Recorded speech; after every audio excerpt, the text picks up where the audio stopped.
Lalu apa urgensi revisi Undang-Undang TNI dan benarkah membuka peluang lebih besar kepada prajurit TNI mengisi jabatan sipil?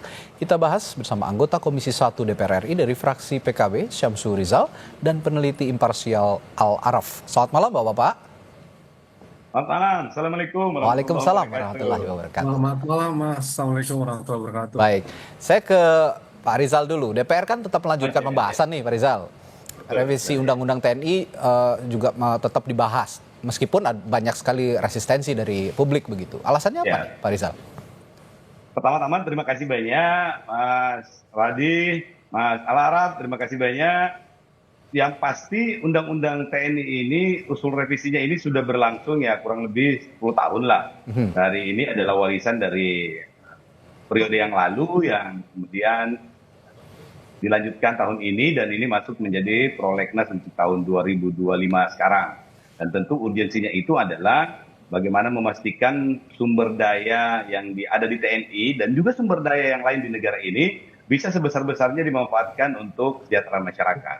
Nah, terlepas dari proses itulah kemudian ada beberapa pasal yang mungkin menimbulkan interpretasi yang berbeda dari berbagai pihak. Dan ini yang mau dipertemukan. Sehingga seperti saya juga saat ini lagi di Makassar, lagi ngobrol-ngobrol dengan teman-teman PIK Ornob, lagi ngobrol-ngobrol dengan teman-teman polisi, tentara, dan beberapa pihak termasuk BIN tadi siang untuk mencoba menyerap perspektif seperti apa sih sebenarnya yang tanda kutip ditakuti oleh pekerja demokrasi, oleh kalangan sipil, dan apa yang diharapkan oleh TNI itu yang semuanya ini kemudian kami akan diskusikan baik-baik dan insya Allah nanti akan kita bahas betul yang mana yang sebesar-besarnya untuk kemakmuran atau untuk kesejahteraan rakyat.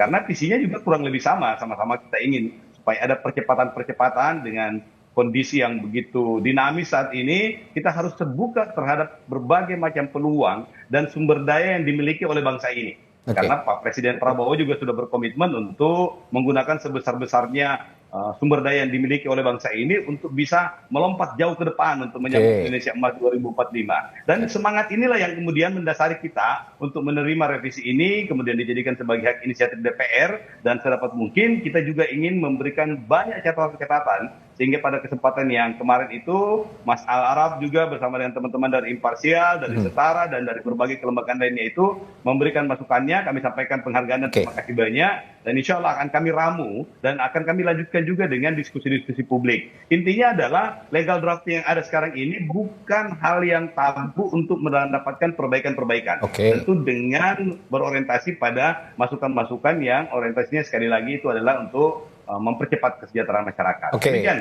Yang saya pahami juga demikian memang. Tadi juga senada dengan pernyataan Panglima TNI Jenderal Agus Subianto begitu ya, bahwa ini sebenarnya pelibatan TNI dalam program-program pemerintah sangat penting untuk akselerasi program-program pemerintah. Tapi pertanyaan saya begini, apakah kalau bukan TNI program-program itu tidak akan berjalan dengan baik, Pak Rizal? Saya pikir TNI itu merupakan satu entitas negara, entitas pemerintahan yang memiliki keunikan sendiri. Saya pernah menjadi wali kota, wakil wali kota di Makassar, dan beberapa kali kita bekerja sama dengan institusi TNI. Pengerukan laut, pengerukan sedimen kanal, kemudian Kantipmas, bahkan kita minta bantuan, minta pendampingan, dan seterusnya. Artinya ada beberapa hal yang keterlibatan TNI itu memberikan akselerasi yang positif.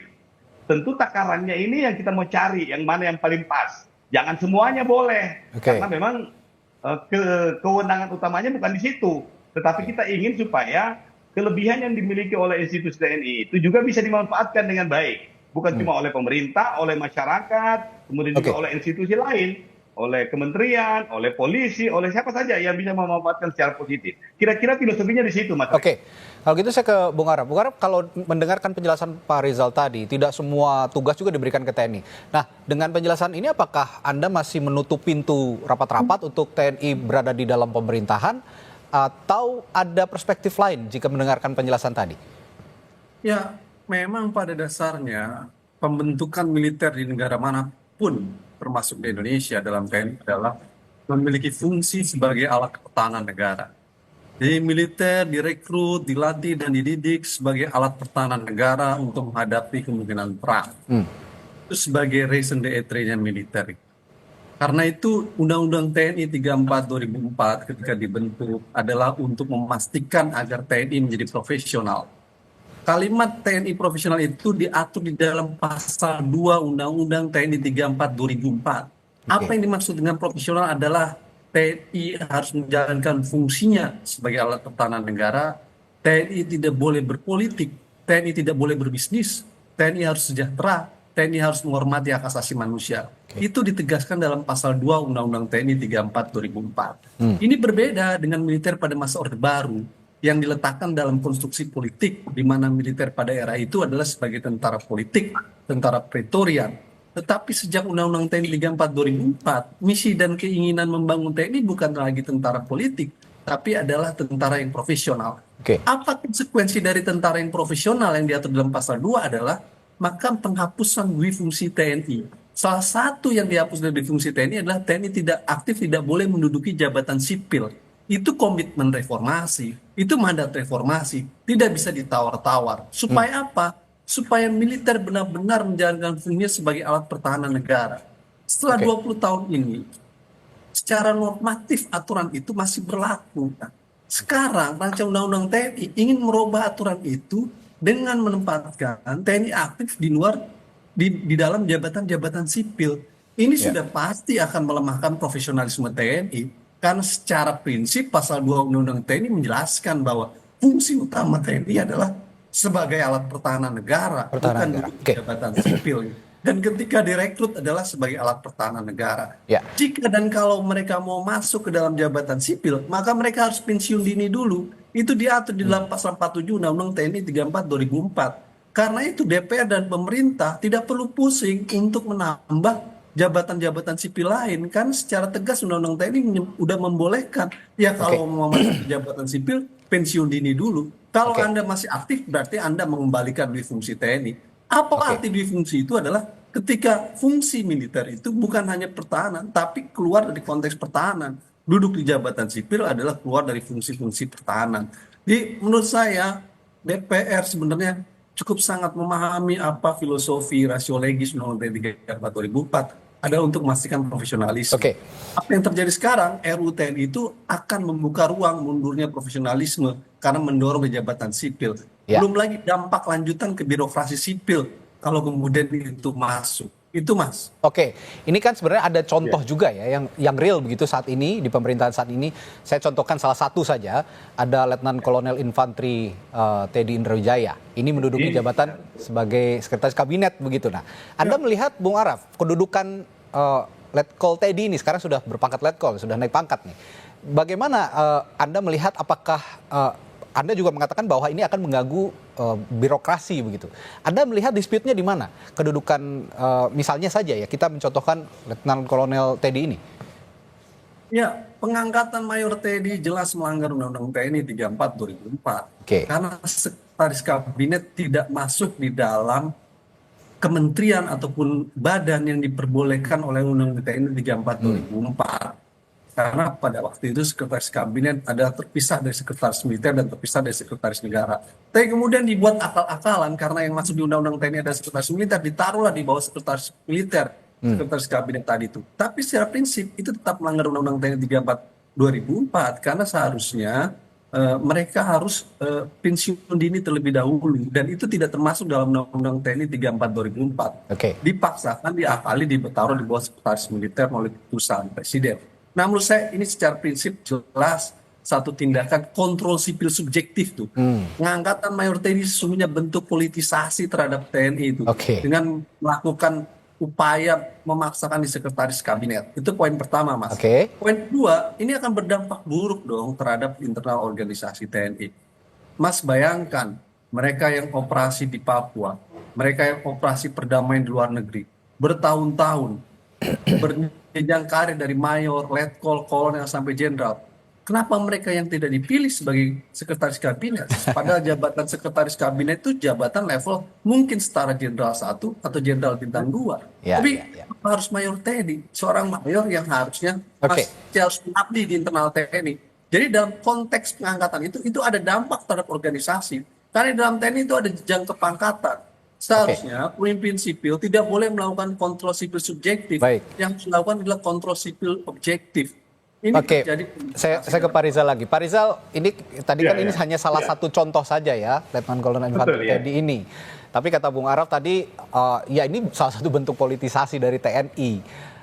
Apakah ini yang dimaksud juga kurang selektifnya memilih posisi TNI dalam jabatan sipil?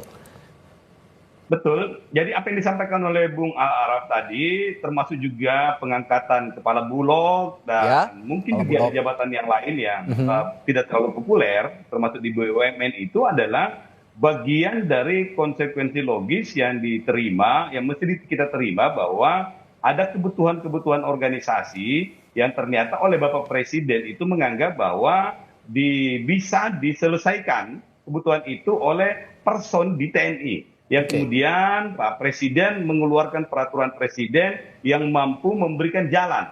Jadi ini dalam sudut pandang tertentu boleh disebut sebagai akal-akalan, tetapi dalam kebutuhan organisasi mungkin saja ada aturan-aturan tertentu yang kemudian itu digunakan untuk melegitimasi atau mencarikan jalan yang secara konstitusional itu bisa dimengerti. Kan ada kebutuhan-kebutuhan, ada crash program yang mesti kita capai. Nah dalam proses percepatan-percepatan itu ada hal yang seperti yang menjadi tren kemarin di Undang-Undang Cipta Kerja, misalnya di Omnibus Law itu, ada percepatan-percepatan yang kita inginkan. Kita sudah tidak bisa lagi melaksanakan aturan-aturan itu seperti yang sekarang ini, tetapi kita ingin supaya reformasi aturan-aturan itu ada percepatan-percepatan yang mampu mengakomodasi perkembangan-perkembangan aktual yang demikian dinamis. Sehingga kita ingin supaya aturan-aturan kita itu bisa fleksibel untuk mengakomodasi berbagai kepentingan-kepentingan aktual. Ini kita butuh untuk lakukan percepatan-percepatan untuk mengantisipasi perkembangan dinamis di luar. Baik, kalau begitu saya ke Bung Araf lagi, ini saya melihat arah pembicaraan kita sepertinya pelibatan TNI dalam jabatan sipil untuk mendisiplinkan program-program pemerintah supaya lebih lebih bisa berjalan dengan baik. Nah, kalau dalihnya dalih disiplin, apakah itu bisa diterima? Saya rasa persoalan dalih disiplin itu dalih yang tidak memiliki dasar yang kuat. Karena di dalam pegawai negeri sipil mereka punya mekanisme sistem aturan yang menjadi pakem gitu. Nggak perlu dengan mengadakan militer kemudian mereka akan disiplin. Tidak gitu. Itu poin pertama. Poin kedua, pemimpin sipil harus memahami hukum. Di dalam negara hukum, hukum yang existing hari ini adalah Undang-Undang TNI 34 2004 gitu. Dalam konteks itu kepala bulog, sekretaris kabinet tidak masuk diatur dalam Undang-Undang TNI 34 2004. Nggak bisa dipaksakan karena alasan kebutuhan kemudian hukum dilanggar. Kalau itu yang terjadi kita bukan negara hukum, tapi kita negara kekuasaan. Kita bukan Reichsstaat, tapi kita Machtstaat. Nggak bisa dengan atas dasar kebutuhan kemudian undang-undang ditabrak dan dilanggar. Tidak ada alasan itu. Menurut saya tetap ada Undang-Undang TNI 34. Jadi artinya ini tugasnya Pak. Soal kebutuhan, saya nggak yakin soal kebutuhan itu, Mas. Soal kebutuhan itu, Bulog atau sekretaris kabinet, banyak mereka yang memiliki kompetensi yang lebih untuk bisa menduduki jabatan itu. Ini bentuk militerisasi sipil di dalam ruang-ruang kehidupan sipil yang kita sebut ada normalisasi militer dalam kehidupan sipil dalam negara demokrasi. Kalau ini dibiarkan, kita bisa masuk jurang otoritarianisme baru. Ini bahaya. Baik, ini berarti tugasnya Pak Rizal juga ini untuk memoderasi lagi nanti di DPR karena masih dalam pembahasan supaya Undang-Undang TNI ini memberikan revisi Undang-Undang TNI ini memberikan perspektif yang paling moderat kepada publik, yang paling bisa diterima oleh publik, dan yang paling penting tidak menyalahgunakan jabatan TNI dalam jabatan sipil. Terima kasih Pak Rizal, Bung Araf telah berbagi informasi dan perspektif ini. Sapa Indonesia Malam. Sampai jumpa lagi.